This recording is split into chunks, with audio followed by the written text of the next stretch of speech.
Hello বন্ধুরা, আশা করছি সবাই ভালো আছো। তো আজকে টপিক হলো শ্রীমদ্ ভগবত গীতার প্রথম অধ্যায়ের 28তম শ্লোক। তাহলে চলো আর দেরি না করে শুরু করি। শ্লোকটি হলো দৃষ্টেমং স্বজনং কৃষ্ণ যুজুৎসুং সমুপস্থিতম সিদন্তি মম গাত্রাণি মুখং চ পরিশুষতি। এই শ্লোকটির সহজ অর্থ হল, অর্জুন বললেন, হে শ্রীকৃষ্ণ, যুদ্ধ করতে ইচ্ছুক এ স্বজনদের সামনে দাঁড়িয়ে থাকতে দেখে আমার শরীর দুর্বল হয়ে যাচ্ছে এবং মুখ শুকিয়ে যাচ্ছে। এরপর চলো শ্লোকটিকে ধাপে ধাপে ব্যাখ্যা করি।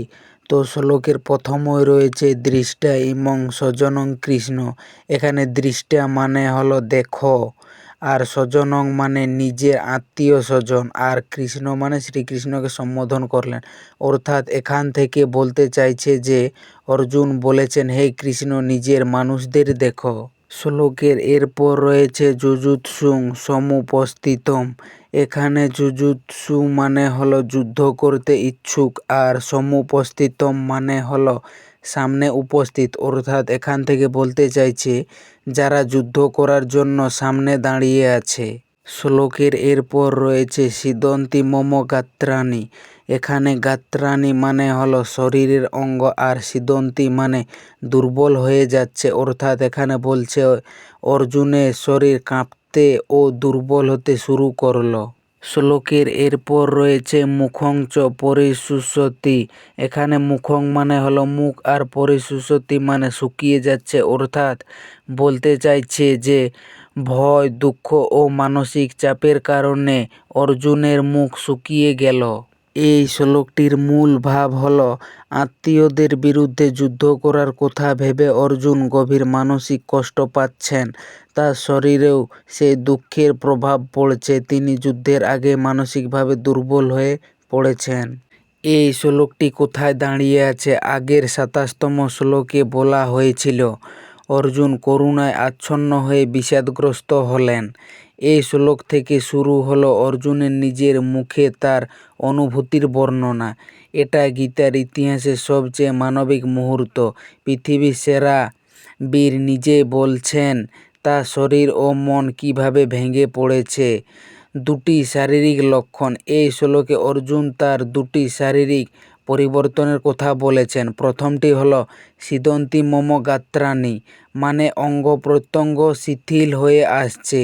গাত্র মানে শরীরের অঙ্গ, আর সিদন্তি মানে ডুবে যাওয়া, শিথিল হওয়া।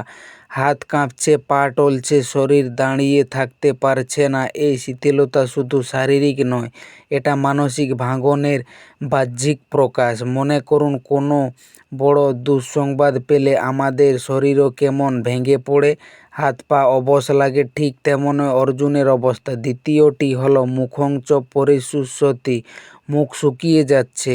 গভীর ভয়, উদ্বেগ বা মানসিক চাপে মুখ শুকিয়ে যায়। এটা সবার পরিচিত অনুভূতি। অর্জুনের ঠিক এই অবস্থা। এই দুটি লক্ষণ প্রমাণ করে যে অর্জুনের বিষাদ শুধু মনের নয়, তা সমগ্র শরীরকে আক্রান্ত করেছে।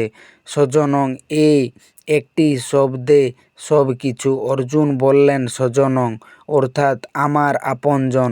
শত্রু বলেননি, প্রতিপক্ষ বলেননি, বললেন আপনজন। এই একটি শব্দেই বোঝা যাচ্ছে অর্জুনের মনের অবস্থা। তার কাছে সামনের মানুষগুলো শত্রু নয়, তারা তার নিজের মানুষ। এই অনুভূতিটাই তাকে ভেতর থেকে দুর্বল করে দিচ্ছে। কৃষ্ণ, এই নামের সম্বোধন কেন? অর্জুন এখানে শ্রীকৃষ্ণকে কৃষ্ণ বলে ডাকলেন। এর আগে অচ্যুত, হৃষিকেশ এই নামে ডাকতেন। কৃষ্ণ নামের অর্থ যিনি সর্বাকর্ষক, যিনি সকলকে আকর্ষণ করেন। এই নামে ডাকার মধ্যে একটি ঘনিষ্ঠতার সুর আছে, যেন অর্জুন এই মুহূর্তে গুরু বা ঈশ্বরের কাছে নন, একজন প্রিয় বন্ধুর কাছে মনের কথা বলছেন।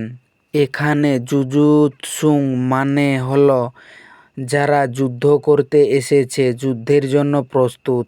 অর্জুন দেখেছেন তার আপনজনরা তাকে মারতে তৈরি হয়ে দাঁড়িয়ে আছে।